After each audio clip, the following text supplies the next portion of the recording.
और एक बड़ी खबर इसी बीच आ रही है। आपको बता दें कि पहलगाम हमले को लेकर यूएन का बड़ा बयान, बड़ी खबर है कि निंदा की गई है यूएन ने और दोनों देशों के बिगड़ते संबंधों पर चिंता जताई है। ये बड़ी खबर इस वक्त आ रही। युद्ध कोई समाधान नहीं है, यूएन की तरफ से कहा गया।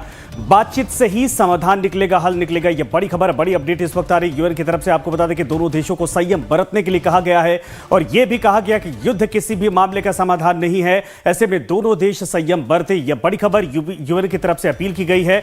और आपको बता दें कि पूरे मामले पर यूएन की तरफ से यह रिएक्शन बेहद महत्वपूर्ण माना जा रहा है, क्योंकि दोनों देशों की तरफ से जो बयान, जो तैयारियां हैं, वो साफ तौर पर तनाव को बढ़ाते हुए दिखाई दे रही हैं। एक बार सुनिए यूएन की तरफ से क्या कुछ कहा गया है इस तनाव के माहौल पर। Between India and Pakistan are at their highest in years. I deeply respect and I am profoundly grateful to the government of people of both countries and their significant contributions to the work of the United Nations, not least UN peacekeeping. And so it pains me to see relations reaching a boiling point. I understand the raw feelings following the awful terror attack in Pahalgam on 22 April. I once again strongly condemn that attack and extend my condolences to the families of the victims. Targeting civilians is unacceptable, and those responsible must be brought to justice through credible lawful means. It is also essential, especially at this critical hour, to avoid a military confrontation that could easily spin out of control. Now is the time for maximum restraint and stepping back from the brink. That has been my message in my ongoing outreach with both countries. Make no mistake, a military solution is no solution.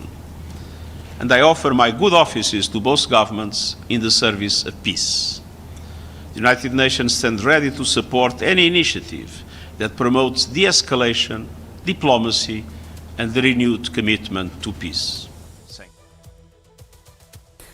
Sanjeev Srivastava हमारे साथ लगातार बने हैं। संजीव जी, साफ तौर पर कहा गया है कि पीस को लेकर जो भी कदम उठाए जाएंगे यूएन उसका सपोर्ट करेगा, लेकिन ये जो पाकिस्तान की तरफ से नाम लिए बगैर एक तरह से हिंट दिया गया कि जो आतंकवादी घटना घटी है पहलगाम में, इसकी मैं निंदा करता हूं। लेकिन सवाल है कि संयम बरतने को लेकर यह संदेश क्या है, क्योंकि जाहिर सी बात है दुनिया के और तमाम राष्ट्राध्यक्षों की तरफ से अगर बयान देखें तो कहा गया कि भारत का समर्थन किया जा रहा है, लेकिन ये यूएन की स्पीच, इनका बयान, क्या मतलब निकाला जाए इसका? देखिए, यूनाइटेड नेशंस के सेक्रेटरी जनरल एंटोनियो गुटेरेस का ये जो बयान है, ये उन्होंने एक महासचिव पद को और अपनी अंतर्राष्ट्रीय जिम्मेदारियों को ध्यान में रखते हुए एक पीस और रिस्ट्रेंट इत्यादि की बात अवश्य की है। और भारत की तरफ से यूनाइटेड नेशंस में इस तरीके के जो बयान दिए जाते हैं, भारत उसको संदेह गंभीरता के साथ लेता है। लेकिन जहां तक भारत के ऊपर किए गए इस आतंकी हमले को रिस्पॉन्ड करने का प्रश्न है, तो वो रिस्पॉन्स भी अवश्य आना चाहिए और इसकी उन्होंने कड़ी निंदा भी की, जैसा कि आपने दिखाया भी। लेकिन सर, लेकिन इस निंदा से काम कहां चलेगा? पाकिस्तान बार बार ऐसी हरकत करता रहेगा। ये निंदा कर देना या कहा जाना कि पीस के लिए हम सपोर्ट करेंगे, ये पीसफुली माहौल तो वो चाह रहा है, पाकिस्तान डरा हुआ इस वक्त है कि हमारे ऊपर अटैक ना हो। तो यूएन के इस रिएक्शन को, यूएन के महासचिव के इस बयान को कैसे दुनिया ले आखिर, और भारत कैसे ले? सवाल है कि पाकिस्तान को लेकर कठोर शब्दों का इस्तेमाल होता तो एक संदेश होता। संजय जी, मैं इसी बात को कह रहा हूँ कि निंदा से काम नहीं चलेगा। और ये जो नया भारत है, आतंकवाद के प्रति जीरो टॉलरेंस के अप्रोच पे चलता है। ये उसी तरीके से भारत कार्रवाई करता है जैसे कि इजराइल ने हमास के हमले के बाद हमास के आतंक की जड़ों पर प्रहार किया। ये उसी तरीके की भारत कार्रवाई कर रहा है जैसे कि यूनाइटेड स्टेट्स ऑफ अमेरिका ने 9/11 के हमले के बाद अफगानिस्तान में और बिन लादेन को हार्बर और सपोर्ट करने के खिलाफ कार्रवाई थी। तो ये देखिए, यूनाइटेड नेशंस ऑर्गेनाइजेशन, इसमें कोई दो राय नहीं है कि अपनी भूमिकाओं को ठीक तरीके से निभाने में विफल साबित हो रहा है। लगातार यूनाइटेड नेशंस ऑर्गेनाइजेशन की विफलताएं सामने आ रही है। यूनाइटेड नेशंस ऑर्गेनाइजेशन महाशक्तियों के बीच में एक राजनीति का अखाड़ा भी बन गया है और अब अपने अनेक अंतर विरोधों की वजह से चूंकि रिफॉर्म्स नहीं हुए हैं। नहीं सर, एक सवाल मेरा, संजीव जी, एक छोटा सवाल है कि यूएन की तरफ से यही संयम वाला बयान इजराइल और हमास के बीच में क्यों नहीं दिया जाता है? या फिर रशिया यूक्रेन के बीच में क्यों नहीं दिया जाता है? पाकिस्तान जो अपनी हरकतों से पिछले कई दशक से बाज नहीं आ रहा, उसको लेकर ये पीस वाला बयान ये थोड़ा समझ से परे है। क्या इस मामले पर लीपापोती करने की कोशिश की जा रही है अब? एंटोनियो गुटेरेस जो कि सेक्रेटरी जनरल हैं, उन्होंने इजराइल हमास के युद्ध के संदर्भ में भी इसी तरीके के अपने बयानों को समय समय पर दिया है। लेकिन इजराइल ने उनके कई ऐसे जो बयान रहे कि जिसमें कि उन्होंने इजराइल की सीधी सीधी आलोचना की, इजराइल ने उसकी कड़ी निंदा भी की, और इजराइल यूनाइटेड नेशंस के मंच पर जिस तरीके से यूएन का आतंकवाद को लेकर के रुख रहता है, उसका कड़ा आलोचक भी है। तो एंटोनियो गुटेरेस एक कस्टमरी बयान इस तरीके के समय समय पर अवश्य जारी करते रहे हैं, चाहे वो रशिया यूक्रेन का युद्ध हो या। संजीव सर, मैं आपके पास आता हूं। हमारे साथ लेफ्टिनेंट जनरल संजय कुलकर्णी इस वक्त जुड़ गए हैं। संजय जी, स्वागत है आपका। अभी कुछ देर पहले अगर आपने भी बयान सुना होगा तो यूएन महासचिव की तरफ से कहा जा रहा है कि हम पीस को समर्थन करते हैं, दोनों देश संयम बरतें और पीस के लिए जो भी कदम उठाया जाएगा उसके लिए हम उनका साथ देने को तैयार हैं। अब सवाल यही खड़ा हो जाता है सर कि ये पीस वाली अपील ये तो पाकिस्तान को शह देने जैसी नहीं लगती है क्या? अगर हमास को लेकर, इजराइल को लेकर ये पीस की जाती तो क्या हमास रुकने को तैयार था? ये घर में घुसकर एक तरह से कहा जाए गोलीबारी वहां पर करना, यहां पर कश्मीर में घुसकर गोलीबारी करना, और कितना संयम बरते इस पाकिस्तान को लेकर? इसमें कोई शक नहीं, इस संयम की भी सीमा होती है और अब सर के ऊपर से पानी बह गया है। भारत ने बहुत संयम दिखाया, मुझे लगता है वो संयम का असर है कि पाकिस्तान जो है बिल्कुल भी मतलब एक इररिस्पॉन्सिबल, एक रोग स्टेट और एक न्यूसेंस स्टेट के तौर पर पूरे विश्व में खड़ा हो गया है। और अब ये दोहरी नीति अपनाई हुई नजर आती है कि हम लोगों को बताते हैं कि आप संयम बरते।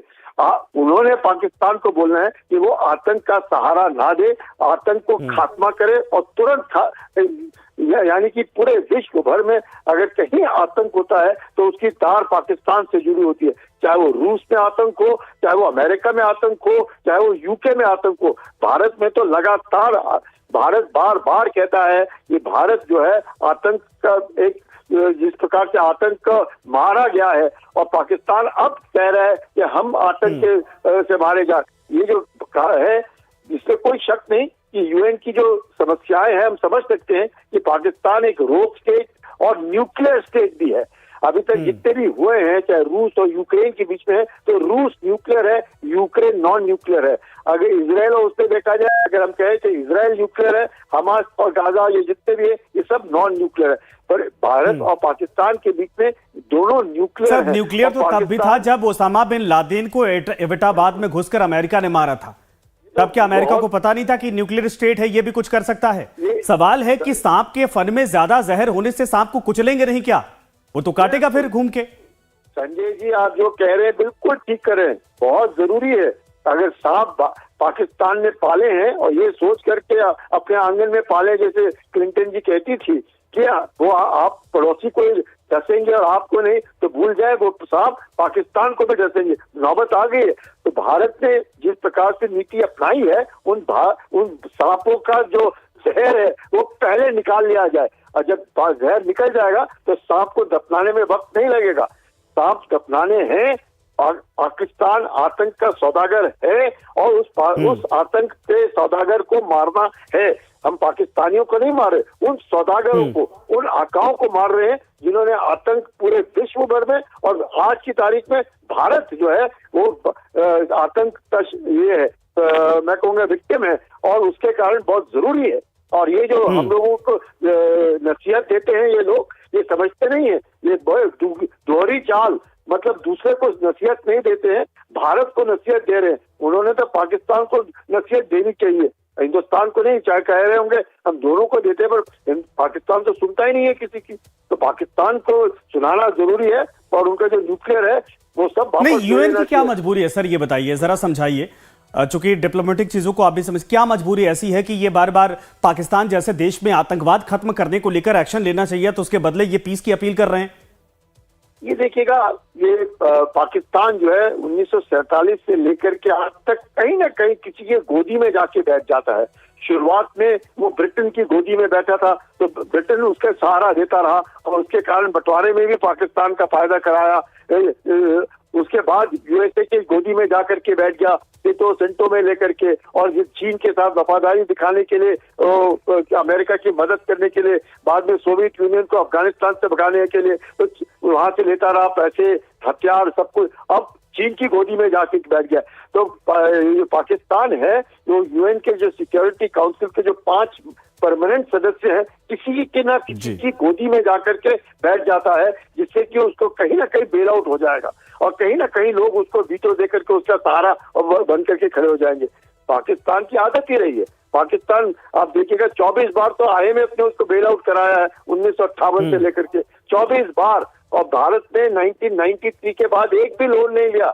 वर्ल्ड बैंक के सारे लोन 2000 तक पूरे फेड दिए, लेकिन पाकिस्तान आज तक कटोरा लेकर के घूम रहा है। तो जब इस तरह की नौबत आती है, पाकिस्तान है ही ऐसा देश, या हम शब्द गलत शब्द नहीं इस्तेमाल करना चाहते, लेकिन वो देश जो है शुरुआत से ही अपने आप को ऐसे सोचता है कि वो ऐसी जगह पे है, जियोपॉलिटिकली लोकेटेड है, कि कहीं ना कहीं किसी की गोदी में जाके बैठ जाओ तो वो उसकी मदद करेंगे। अब चीन की गोदी में बैठा है और चीन। कुलकर्णी जी हमारे साथ बने रहिए। संजीव श्रीवास्तव भी हमारे साथ है, डिफेंस एक्सपर्ट। संजीव जी ये बताइए सर, पाकिस्तान तो गैंग्रीन है और गैंग्रीन में कभी इस तरीके से मरहम नहीं लगाया जाता कि वो दोबारा उभर कर सही तरीके से ठीक हो जाए।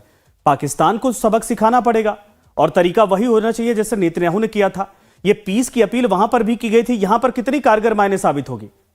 यहां तो एक्शन की अभी तैयारी की जा रही है, एक्शन लिया भी नहीं गया और विश्व बिरादरी की ये तरीका अपनाया जा रहा है। देखिए, ये बहुत दुर्भाग्य है संजय जी कि आतंकवाद के मुद्दे पर विश्व में, जैसा कि मैंने पहले भी कहा, कि जिस तरीके की एकता अंतर्राष्ट्रीय समुदाय में दिखानी जानी चाहिए वैसी नहीं दिखाई जाती। और आतंकवाद के विषय पर इसके जो पूरे नैरेटिव को भी कई बार बिगाड़ करके पेश किया जाता है, और जिसकी की वजह से इसमें एकता आने में दिक्कत होती है। और ये भी हमने ये देखा है कि जो वेस्टर्न कंट्रीज हैं उनके आतंकवाद के संदर्भ में दोहरे पैमाने हैं। अपने राष्ट्र के ऊपर यदि हमला हो जाता है तो वो दुनिया के किसी भी कोने पर जाकर के पहुंच जाते हैं, और जब अन्य राष्ट्रों पे हमला होता है तो फिर वो उसमें उनका जो रुख है लचीला पड़ जाता है। यूरोप के जो राष्ट्रों की अगर बात करें तो यूरोप के राष्ट्रों के संदर्भ में, जैसा कि हमारे विदेश मंत्री श्री जयशंकर ने कहा था कि यूरोप के राष्ट्र अभी भी वो यूरोसेंट्रिक सोच से बाहर नहीं निकले हैं, जबकि हम 21वीं सदी के तीसरे दशक में रह रहे हैं। और यूरोप के लोग, कई राष्ट्र ऐसा समझते हैं कि यूरोप की जो प्रॉब्लम पूरे विश्व की प्रॉब्लम है, लेकिन विश्व की प्रॉब्लम यूरोप की प्रॉब्लम नहीं है। और कई बार हमें यूरोप से भी ज्ञान देने की कोशिश की जाती है, जैसा कि यूनाइटेड नेशन से देने की कोशिश की जा रही है। लेकिन मैं इतना स्पष्ट रूप से कहना चाहता हूं कि भारत अपनी नेशनल सिक्योरिटी इम्पेरेटिव्स को बहुत ही अच्छी तरीके से समझता है, और ये जो नया भारत है वो इस बात को अच्छी तरह से जानता है कि आतंकवाद का जो मुकाबला है वो सिर्फ और सिर्फ जीरो टॉलरेंस के अप्रोच से उसके ऊपर सख्त प्रहार करके किया जा सकता है। और आतंकवाद के संदर्भ में भारत वैसी ही कार्रवाई करता है जैसा कि इजराइल करता है। भारत आतंकवाद के संदर्भ में वैसी ही कार्रवाई कर रहा है जैसा कि यूनाइटेड स्टेट्स ऑफ अमेरिका में उसके ऊपर अगर कोई हमला हो जाता है तो आप देखिए संजय जी, तो यूनाइटेड स्टेट्स ऑफ अमेरिका अपने देश में हुए किसी भी आतंकवादी को न कभी भूलता है, न कभी उसे माफ करता है और उसके सजा तक पहुंचाता है। तो ये जो अप्रोच है आज के भारत का, वो उसी तरीके का है जैसा कि कई विश्व के बड़ी महाशक्तियां रखते हैं, इजराइल और अमेरिका। नहीं सर, ये क्या यूएन को, ठीक है इसका जवाब लेते कुलकर्णी साहब, ये क्या यूएन को इस बात का आभास हो चुका है कि प्रधानमंत्री नरेंद्र मोदी का तरीका बिल्कुल इजराइल जैसा हो सकता है? थोड़ा इंतजार है लेकिन बहुत सख्त कदम की तैयारी भारत कर रहा है, और इसीलिए उसके पहले ये एक तरह से मामले को न्यूट्रलाइज करने के लिए ये संकेत दिए जा रहे हैं। देखिएगा, यूएन है, यूएन का अपना काम है कि पूरे विश्व भर में शांति बहाल करना, चाहे यूएन इफेक्टिव हो या ना हो। वो अपनी तरह से कोशिश कर रहे हैं कि भाई पूरे विश्व में शांति होनी चाहिए। भारत भी कहता है ये शांति होनी चाहिए, पर आतंक जो है ये अगर हम इसको जड़ से नहीं उखाड़ेंगे तो जैसे आपने कहा गैंग्रीन है, आपको वो काटना पड़ेगा। आपको पत्ते पुत्ते नहीं काटने, आपको जड़ से निकाल करके फेंकना पड़ेगा। जब तक वो कार्रवाई नहीं करेंगे आतंक तो फैलता ही रहेगा, और आतंक के वो ये ऐसा दर्द है और एक तो दवा एक ही है कि इसको जड़ से उखाड़ करके मारना और फेंकना। और उसका जो पूरा सोर्स ऑफ टेरर है वो तो पाकिस्तान है, पूरा सबको ही जानता है। तो उस सोर्स ऑफ टेरर को बर्बाद करना जरूरी है, इसमें कोई शक नहीं है, और हमने सख्त कदम उठाने चाहिए। और चाहे वो कब उठाए, किस तरीके से उठाए, कैसे उठाए वो अपना टाइम है, वो खुद प्रधानमंत्री डिसाइड करेंगे और सब उनके साथ। ठीक है सर, बिल्कुल सही आपने वो। कहा और जाहिर सी बात है पाकिस्तान इस गैंग्रीन का इलाज करना पड़ेगा, इसको जड़ से खत्म करना पड़ेगा।